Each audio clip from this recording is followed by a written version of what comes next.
Договор предусматривает взаимодействие сторон в организации учебного процесса по направлениям подготовки кадров высшей квалификации в сферах экономики, юриспруденции, социальной работы, биологии, экологии, географии, педагогики и психологии, математики и информационных технологий.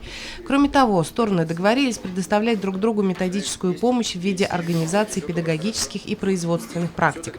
Сибайский институт обязался содействовать в повышении квалификации работников различных сфер, принимать их на курсы переподготовки по линии Центра дополнительного образования. Уже в ближайшее время начнут проходить курсы повышения квалификации работники общеобразовательных школ Кизильского района.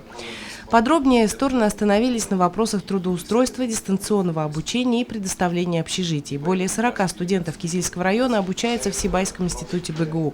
Глава района Александр Селезнев для студентов, в том числе и договорной формы обучения, за высокие достижения в учебной, научной и общественной жизни учредил грант главы администрации. Договор подписан сроком на 5 лет.